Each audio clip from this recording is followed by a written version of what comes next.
Hey everyone, welcome back to another Fishy Devlog. As you've seen in the intro, today we'll be working on Boids and the Boid algorithm, and how that can apply to fish in the aquarium. For those of you that are new, Fishy Fish is a game I'm currently developing where you are managing an aquarium based on the fish you obtain on your island. So, to have an aquarium, you must have one on your island. Nice. In this aquarium is where you'll store your fish, which can be shown here. Next, we will place the fish into the aquarium.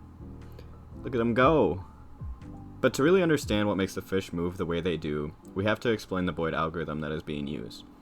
I got all my pseudocode from a link in the description, but the code and the other parts needed, such as inventory and the objects, that was all written by me. The first thing to understand is that these Boids have a protected and a visual range that detect other Boids and have different properties associated with them. So you can see the protected and visual ranges here, and they're just part of the Boid object. The protected range is used for what the paper describes as separation, and if a Boid comes into contact in this range, it assigns two values for this void that will cause it to separate. These values are the close dx and close dy variables, as seen here in the code, and help determine which direction the fish should go if a Boid were to enter its protected range. If an x position of the fish entering the protected range is greater than the fish, so to the right, the close dx value will be negative, which will be added to its x velocity as seen here. Thus, the fish will start going more to the left because, negative x velocity. The same logic can be applied if the fish were to the left, above, or below the fish. The next property the paper uses is the use of alignment. This makes use of the visual range, which you can kind of see around the fish here. It's the larger radius. And it ensures that the fish swim in a swarm. So, if a fish is in the visual range of another fish, it will attempt to match its velocity. As you kind of see there, all the fish were moving in a way that, they move in swarms and schools of fish, like this school and this school right here.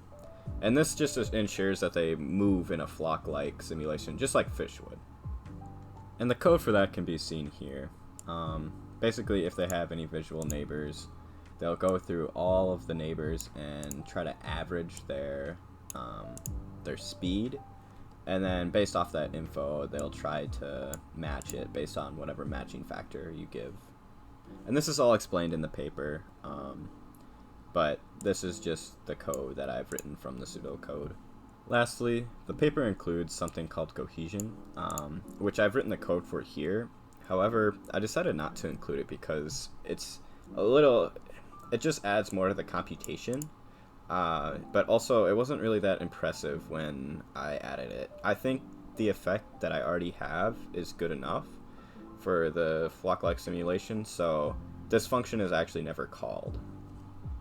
And I forgot to include that the reason the fish don't actually go off the borders is because of these little ifs right here.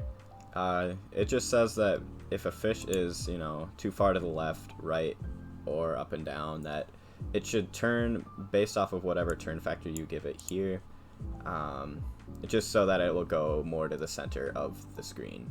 With all those rules in place, we create the Boids. I'm actually pretty satisfied with how it turned out. There's little things I might tweak.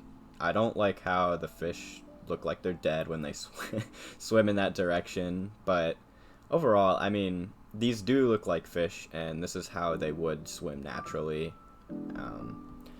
And yeah, I'm gonna plan on making the aquarium look a little nicer than this, and that's just where I'm gonna end today's video. I want to thank everyone for watching again, and I'll catch you in the next devlog.